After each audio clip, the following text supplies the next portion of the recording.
Hello मेरे प्यारे दोस्तों, आज के इस वीडियो लेक्चर के अंदर जो है हम हिस्ट्री ऑफ एटम के बारे में पढ़ेंगे। एक चीज़ आपने ध्यान में रखना है कि पुराने ज़माने में यानी 400 BC की अगर हम बात करें तो 400 BC में जो है दो मशहूर फ़िलासफ़र हुआ करता था, जिसमें से एक का नाम था डेमोक्रिटस और दूसरा हमारे पास था एरिस्टोटल। अब इन दो फ़िलासफ़र्स के अलग अलग नज़रियात थे। अब डेमोक्रिटस का ये कहना था कि दुनिया में जो भी चीज़ है वो छोटी छोटी इनडिविजिबल पार्टिकल से बना है और उन्होंने उस स्मॉल इनडिविजिबल पार्टिकल का नाम एटमोस रखा।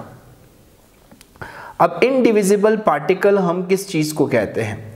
एक ऐसा पार्टिकल जो खुद किसी और चीज़ से मिलकर ना बना हो, इसे पार्टिकल को इनडिविजिबल पार्टिकल कहा जाता है। सो बेसिकली डेमोक्रिटस का ये बिलीव था कि दुनिया में जो भी चीज़ है वो बेसिकली स्मॉल इनडिविजिबल पार्टिकल से बना है, जिसका नाम उन्होंने एटमोस रखा। उसी दौरान जो है एरिस्टोटल का भी अपना एक नज़रिया था और एरिस्टोटल के नज़रिए के मुताबिक दुनिया में जो भी चीज़ है वो बेसिकली चार चीज़ों से मिलकर बना है। कौन सी चार चीज़ों से मिलकर बना है? Fire, water, sand and air. अब ये दो अलग अलग नज़रियात हैं। अब आम सी बात है कि जो चीज़ बज़ाहिर नज़र आता है लोग उसी के ऊपर ज़्यादा बिलीव रखते हैं और ये भी एक इंसानी फितरत है कि जो शख्स ज़्यादा मशहूर होता है लोग उनके बातों के ऊपर ज़्यादा बिलीव रखते हैं। अब एरिस्टोटल चुन के एक ऐसा नज़रिया उसने पेश किया कि उसने ये बताया कि दुनिया में जो भी चीज़ है वो चार चीज़ों से बना है, fire, water, sand and air. और ये वो सारी चीज़ें हैं जो बेसिकली ऑब्जर्वेबल थे, यानी जिन्हें लोग देख सकते थे। इसीलिए लोगों ने एरिस्टोटल के ऊपर बिलीव करना स्टार्ट किया। और दूसरी रीज़न कि लोग एरिस्टोटल को क्यों बिलीव करते थे वो इसलिए कि एरिस्टोटल एक मशहूर फ़िलासफ़र था एज़ कम्पेयर टू डेमोक्रिटस। सो लोगों ने इसके फेमस होने की वजह से और दूसरा कि इसने एक ऐसी नज़रिया पेश की कि वो आम फहम और ऑब्जर्वेबल था, इसीलिए जो है लोगों ने एरिस्टोटल की बातों के ऊपर ज़्यादा बिलीव की। और चूँकि डेमोक्रिटस के पास जो है ना कोई एविडेंस था ना ही ये ज़्यादा फेमस थे, इसीलिए लोगों ने जो है डेमोक्रिटस को इग्नोर किया, जबकि एरिस्टोटल की बातों के ऊपर बिलीव करता गया। अब अगर हम बात करें तो 18th सेंचुरी में जो है एक साइंटिस्ट सामने आया जिसका नाम था जॉन डाल्टन। इन्होंने जो है एक्सपेरिमेंट के थ्रू इस चीज़ को प्रूव किया कि दुनिया में जो भी चीज़ है वो बेसिकली स्मॉल इनडिविजिबल पार्टिकल से बना है, जिसका नाम इन्होंने एटम रखा। अब आप कह सकते हो कि जॉन डाल्टन ने जो है डेमोक्रिटस के नज़रियों को रीडिस्कवर किया। अब लोगों ने जॉन डाल्टन की बातों को इसलिए मानना स्टार्ट किया क्योंकि जॉन डाल्टन के पास एविडेंस मौजूद था, एक्सपेरिमेंटल सबूत मौजूद था, इसीलिए लोगों ने जो है इसके ऊपर बिलीव की और जो एरिस्टोटल वाला नज़रिया था वो आहिस्ता आहिस्ता ख़त्म होने लगा।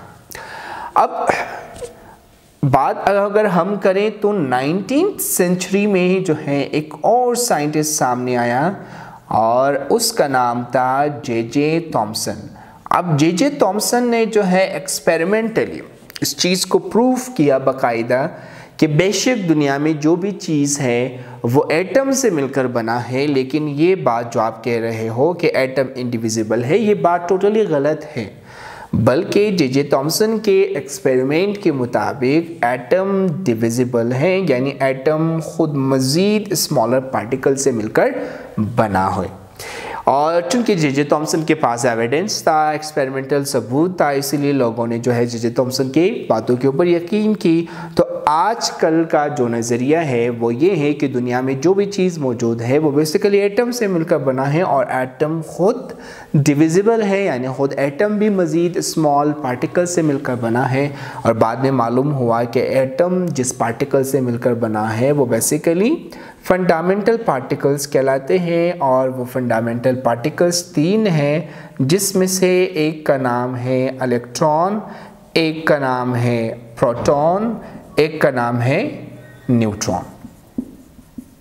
ठीक है। So this is all about history of atom. सबसे पहले डिस्चार्ज ट्यूब के बारे में डिस्कस करेंगे। अब डिस्चार्ज ट्यूब बेसिकली एक ऑपरेटर्स है जिसे विलियम क्रॉग और उसके कोलीग्स ने मिलकर डिज़ाइन किया था।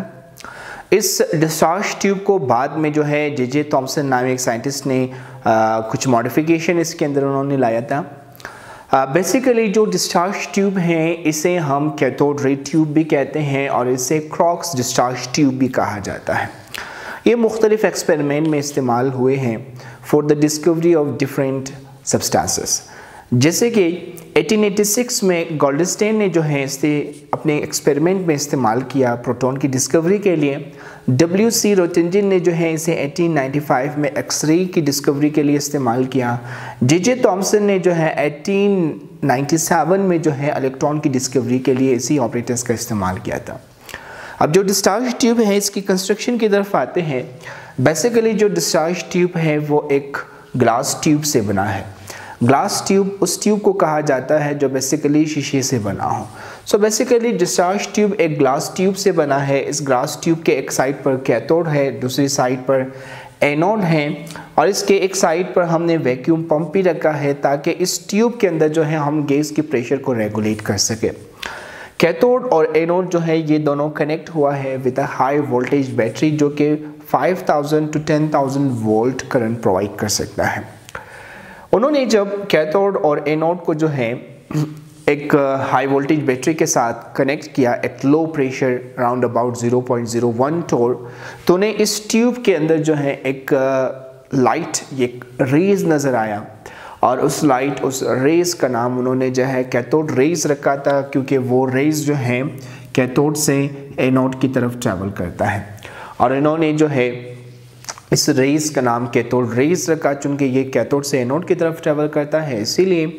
और कैथोड रेज की बेसिस पर जो है इस ट्यूब का नाम उन्होंने कैथोड रे ट्यूब रखा।